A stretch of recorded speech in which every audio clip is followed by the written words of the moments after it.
अब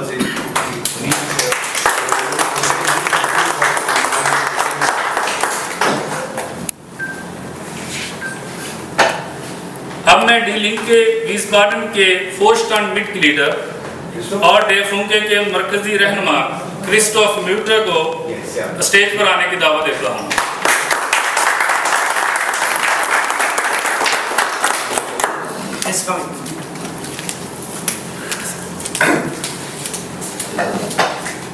और इसी तरह अब मैं डी लिंक के ओफनबाग की मरकजी रहनुमा समीना खान को स्टेज पर आने की दावत देता हूँ।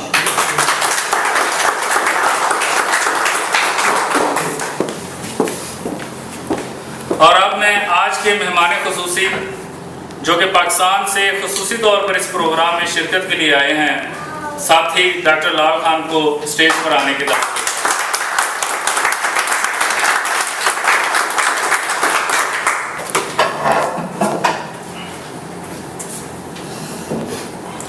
अब मैं अपने अजीज दोस्त और साथी जो कि स्कूल और कॉलेज के इब्तदाई दिनों से इनकलाबी सियासत और सहाफ़त से वाबस्ता हैं, कॉलेज में स्टूडेंट यूनियन के सदर और 1988 ही में पाकिस्तान में पहली मरतबा बनने वाली बेरोज़गार नौजवान तहरीक BNT के चीफ ऑर्गेनाइज़र थे और उन्होंने BNT को इंडिया तक मुनज़्ज़म किया। आजकल बाएं बाजू उर्दू की सबसे बड़ी वेबसाइट चिंगारी.com के एडिटर जो कि दुनिया के 83 ममालिक में हर रोज औसतन 3000 बार रोजाना पढ़ी जाती है।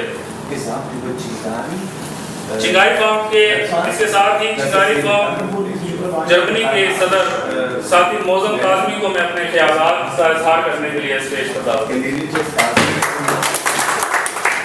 हूं। दोस्तों और साथियों, जिस तरह दोस्त ने बताया कि चिंगारी.com का ये बाकायदा दूसरा प्रोग्राम है, इससे पहले हम यौम मई के जुलूस में शिरकत कर चुके हैं। चिंगारी.com का मकसद के ऊपर मैं भी जाऊंगा, लेकिन उससे पहले तमाम दोस्तों ने एक चीज़ को महसूस किया होगा कि आज का जो ये प्रोग्राम है ये कतन आपको रवायती नज़र नहीं आ रहा होगा। उसकी सबसे बड़ी जो अलामत है वो है आज की क़यादत। जितने आज स्टेज के ऊपर दोस्त बैठे हैं कतन रवायती नहीं है, तमाम जिंदा तहरीकों के इनकलाबी रहनुमा हैं।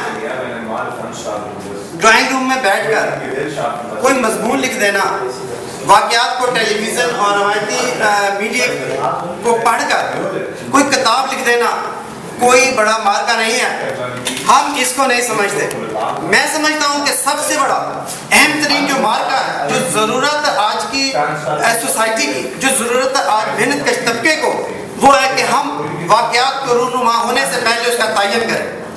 हम वाक़यात परस्त नहीं हैं और हमें वाक़यात परस्त होना भी नहीं चाहिए, क्योंकि रवायत परस्ती तमाम चीज़ें बहुत हो चुकी। आज की बर्बादी की तमाम यही जिम्मेदार है। मैं समझता हूँ कि हमें ज़रूरत है इनकलाबी नुक्ता नज़र से एक लायामल बनाकर उसमें मुदाखलत करने की।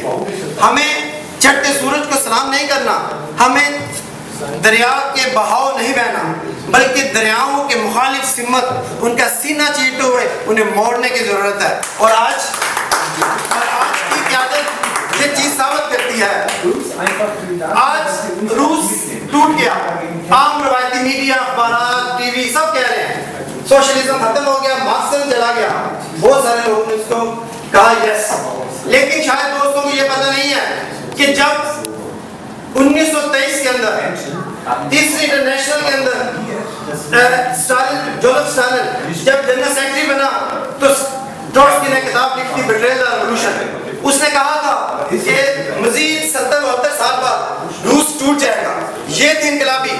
और जब रूस टूट गया उसके बाद ये लिखना कि रूस खत्म हो गया, सोशलिज्म खत्म हो गया, बड़ा आसान है, हर कोई लिख सकता है।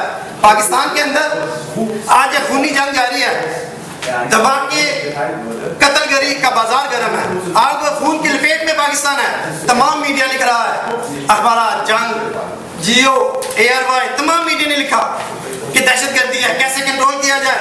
हम ये नहीं कहते। हमने डॉक्टर लाल खान ने, हमारी तंजीम ने, हमने 20 साल पहले की हमारी एक किताब उठा के देखें, जब हमने लिखा था पाकिस्तान की टूट और खूनी लूथड़े, उसमें हमने 20 साल पहले कहा था कि अगर पाकिस्तान के अंदर एक हकीकी तब्दीली ना हुई तो यहाँ पाकिस्तान टूटेगा, खून होगा, कत्ल होगा, मजहबी फिरका वारियत होगी, हमने 20 साल पहले लिखा था दोस्तों। आज अफगानिस्तान की जंग हो रही है, लेकिन हमने 22 साल पहले किताब लिखी थी जिनेवा मुआहिदा और अफगानिस्तान के मोड़ पर। आज के अगर हालात देखना चाहें तो आपको मीडिया पे जाने की जरूरत नहीं है। आप हमारी 22 साल पहले लिखी हुई किताब पढ़ें तो आपको पता चल जाएगा कि आज क्या वाक़यात रूनुमा रहे हैं दोस्तों। इसके अलावा मैं समझता हूँ क्या जितने वाक़यात हैं हमें वो मैकेनिकली तरीके से जो हो रहे हैं उनको देख कर नहीं लिखना चाहिए। उनके पीछे जो अवामिल का फरमा है हमें वो देखने चाहिए, और हमें वाक़यात रूनुमा होने से पहले ना सिर्फ उसे बयान करना है बल्कि उनका रुख मोड़ कर मेहनत कर तबके की हमायत में लाना है। दोस्त ने पाकिस्तान के हालात पर बहुत बात की। दोस्तों साथियों, जब बेनज़ीर को कत्ल